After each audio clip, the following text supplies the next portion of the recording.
If you're thinking about celebrating the new year, here's what you did not know.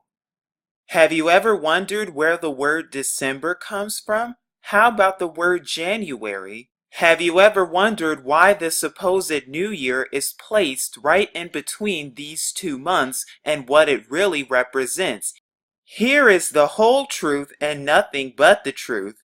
As you can see, according to etymology, December actually contains the root decem to mean 10 and was the original 10th month of the old Roman calendar, which initially began in March.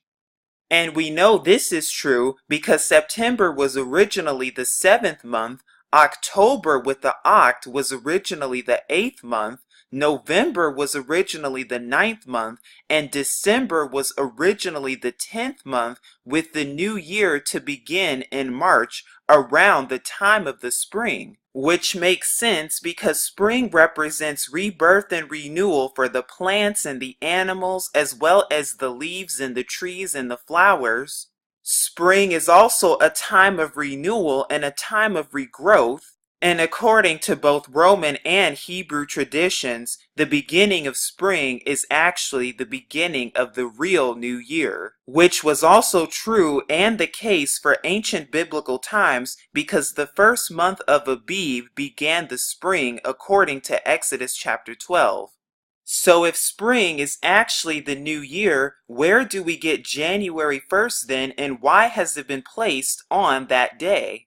Because what you're currently looking at is a picture of Janus, who is the idol of beginnings, gates, transitions, time, doorways, passages, and endings in Roman mythology. And as you can see right here, he is depicted as having two faces, one which looks back into the past and one looking into the present, which symbolizes and represents looking ahead and looking behind, which is actually where the month named January comes from and originates from and is named after, as you can see here, even from Britannica.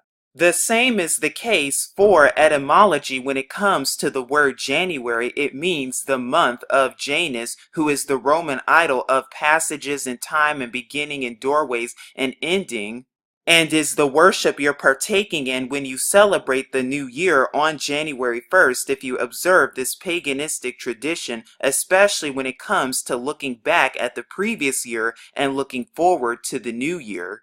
But how did everything get twisted, and how did January 1st come about? Because according to the ancient Roman calendar, there were actually only 10 months in them, with no January or February whatsoever, a calendar lasting 304 days during the ancient period. However, it wasn't until around 700 BC that King Numa Pompilius added January and February to the original 10 months, which increased the year's length to 354 or 355 days in the Roman calendar. Then there was the Julian calendar that was introduced by Julius Caesar as of 45 BC and replaced the Roman calendar, and in this calendar it introduced leap years, 365 days that were divided into 12 months, and this calendar even included February 30th as a real date.